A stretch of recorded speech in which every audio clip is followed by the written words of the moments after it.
right, ladies and gentlemen. So, let's see what we got here. We got the Woodmaxx MX 9900 wood chipper, PTO driven. I took off some covers already just to check it out. So we have about 100 hours on this thing. And I intentionally left everything as it was for 100 hours just to see how it initially wore in. Took off that cover right there.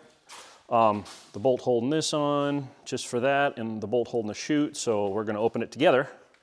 When you open the chute like this, make sure to unlock this little drive rod for the motor, for the speed of the motor. And you can just, if you can see that, you can slip that over just to, let's do it one-handed here. Do it like that, undo it, boom, lay it down. All right. So let's go ahead and open this sucker, see what we see. Okay, let's not hit the nice car under the cover there. And then let's open this guy. Excuse me, I'm doing this all one-handed. That can open a little farther. But yeah, so got the big heavy-duty flywheel, got the knives there. A little beat up. Got the bed knife. I will check the tolerance between the knives and the bed knife. Got some sticky stuff here. All right. Got some twineage, some wrappage around here, the shaft, to be expected, but I'll clean that out later. Okay. Just got to be careful. I did some palm fronds. That's probably palm fronds right there. This belt is for the hydraulic motor for the infeed, which is right here. So the lines go this way. This is the reservoir for the oil. Looks like it's been weeping just a little bit, so I'll check the oil on that. Checked it once throughout the runtime, and looked to be perfectly fine. So it's probably just a little bit wet. This guy seems all right. I'm not going to lift it up. This thing goes up and down for different size limbs, logs or whatever goes through there. You can see the roller. This is the back side of the roller. It's got nice sharp knives on there, and not much paint coming off, so that's good. All right, belt's decently tight here. I did overfeed this thing a couple of times, so we had some belt squeakage, but I don't know. I'll go tension the belts. I'll check them out. So it looks like this guy is a little loose on this side. The other thing I noticed was this was all the way up like this. I don't know why. I did give it just a tiniest squirt of grease. They recommend in damp, wet conditions, one squirt every 50 hours. So I did one squirt in and around that time. The other thing I noticed is driveline angle. So I have a hydraulic 3-point, so the top link, hydraulic top link, and you can angle it. You have to be really careful about this driveline angle. If it's way up there or way down here and not aligned, it'll start vibrating real bad. So, because the U-joints are out of phase. So what happens is this whole thing, the bearing carrier and all this stuff, starts to vibrate pretty erratically, and I didn't like that so much. So I'm going to check, all the attachment points, nuts and bolts for tightness. But, other than that, this thing really, really chewed up everything real good. So, yeah, not too bad. The knives, they're not exactly sharp anymore. Because, we did shove it through there. I don't know if you can see the condition of the blades. They're a little on the chewed up side. But, it'll be remedied. I'll sharpen them up again.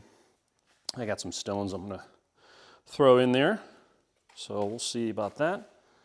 The chute's pretty good. It's got a little bit of paint wear, I should say.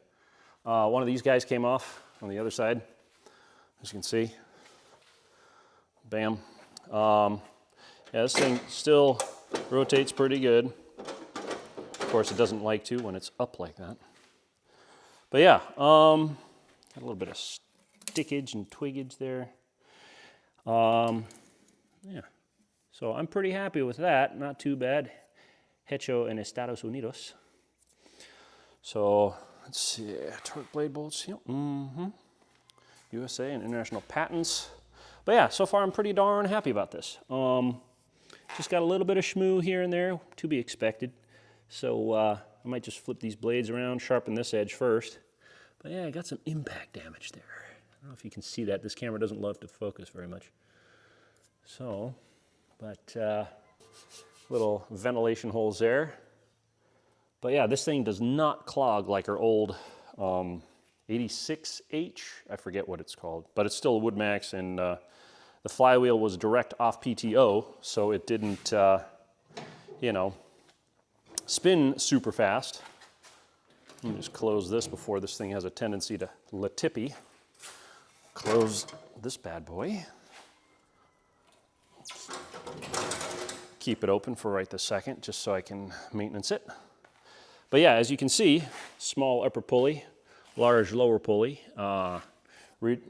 increases the speed of the flywheel compared to the input shaft. So yeah, that's cool. That's really what we wanted. This thing does shoot quite far, 25 feet plus. So, and oh, there's the instrucciones for belt tension. Cool, awesome. There's some information for you if you guys want to stop and zoom and all that stuff. But yeah, so far so good. I'm very happy with this unit. It really kicked butt. Maybe I'll have some video of more of that stuff later. We'll see. But yeah, I'm just going to go over it, probably swap blades, make sure the bed knife is all adjusted to 30 thousandths, I think they said. So yeah.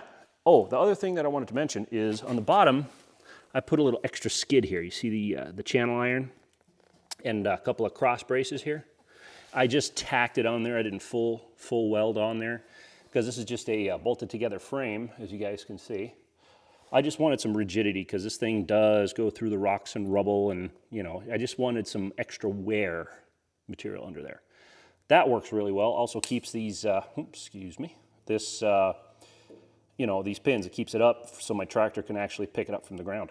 So yeah, the other thing I like to use for, let's see if I have some stuff here, but the magic sauce, once I put this stuff away, what I like to use is fluid film. This stuff is just amazing. It sticks good, you know, corrosion protection, real good stuff. I love it. There's a lot of people that swear by it. I heard the Coast Guard loves that stuff in their helicopters up in Kodiak. Shout out to one of my friends that, you know, worked up there. So he told me about that, and that's pretty cool. So cool. All right, so that'll conclude. You know, cover open. No, really? That goes without saying. Duh. I'd love for people to take off all the warning labels off and, you know, let it sort itself out. You know, separate the boys from the idiots. All right, well, that concludes this. So hope you have a wonderful day. And as usual, like and subscribe, please. I think it's down there or down there. Thank you. Aloha.